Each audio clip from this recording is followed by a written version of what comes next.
What I find the most disturbing, frankly, especially as a supporter of women, is how much of the hate is women completely spewing that to other women. And I cannot make sense of that. Last week, Meghan Markle got real about a seriously dark side of her royal life, the non-stop barrage of online bullying she faced when she was pregnant. Forget criticism, this was next level. People were saying truly vicious stuff, tearing her apart as a person and even targeting her unborn babies. Imagine the toll that takes, especially when you're already going through all the changes of pregnancy. Sadly, this isn't some isolated incident. Even a literal princess isn't immune to the worst of the internet. People forget there's a real human being on the receiving end of their nasty comments. The whole situation shows how messed up online culture can be, especially for women who are out there in the spotlight. By talking about this, Meghan's doing a major service, reminding us that online bullying isn't some joke, it can seriously wreck lives. Maybe it'll make people think twice before hitting post on a hateful comment, because no one deserves that kind of treatment, especially a mom-to-be. And I think, you could either succumb to it, or nearly succumb to how painful that is, and maybe in some regards, because I was pregnant, that mammalian instinct just kicked in. But this wasn't the first time Meghan Markle found herself in the spotlight. Let's not forget what happened that time Meghan got accused of being a super mean princess, who treated the royal staff terribly. The American newcomer was painted as a demanding diva, difficult to work with, ruffling the feathers of the seasoned palace staff. The stories hinted at tantrums, unreasonable expectations, and harsh treatment of those around her. Ouch. This is juicy, classic, palace drama material. But hold on a second. Was Meghan simply a strong woman pushing for change in a deeply traditional institution, or did she cross the line in how she treated people? Perhaps the truth lies somewhere in the middle. The clash of Meghan's Hollywood background, direct style, and the rigid, hierarchical world of the British monarchy was bound to create some serious friction.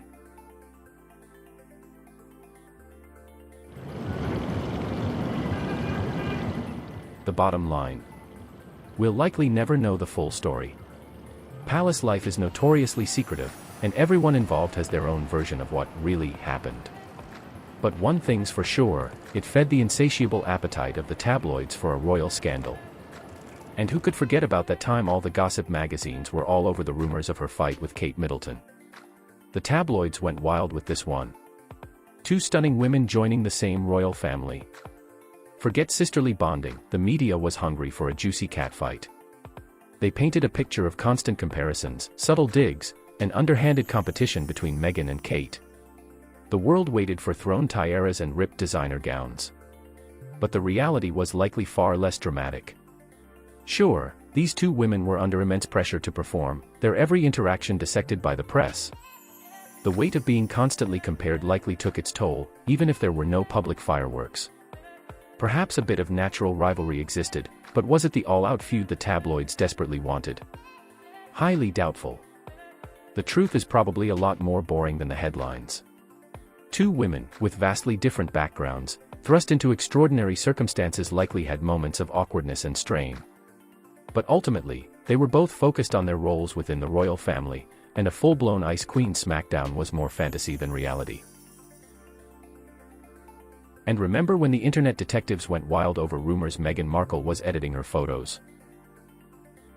Everyone became an expert, zooming in on her Christmas card pictures, claiming her face was impossibly sharp for being in the background. It was classic internet drama, accusations flying, with some folks convinced she was trying to trick people, and others swearing the whole thing was made up to stir up trouble. Honestly, who knows what the real deal was? Maybe there was some subtle editing, like most people do these days.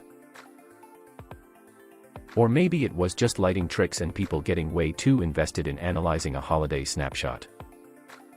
Either way, it just shows how intense the scrutiny gets when you're in Meghan's position. Every little thing gets dissected, and not always in a kind way. But of course, the biggest scandal of them all was Meghan and Prince Harry's 2020 decision that sent shockwaves through the world. Harry and Meghan, the charming new generation of royals, announced they were stepping back from their official duties.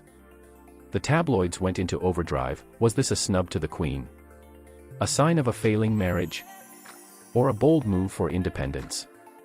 The truth, as always, is more nuanced. The intense scrutiny of their every move, the relentless criticism, and the stifling expectations of palace life took their toll.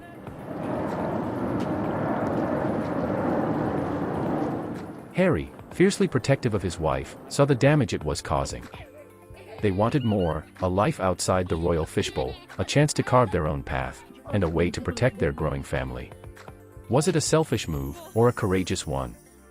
That depends on your perspective.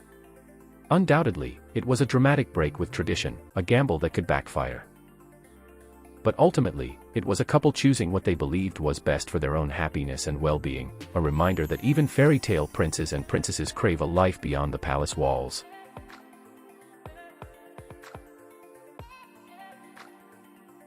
And that's all I have to say about Meghan today. I hope you liked the video. If you did, make sure to subscribe, as I will continue posting only the best celebrity and K-pop content. This was Watch Wave, and until next time, have a good one.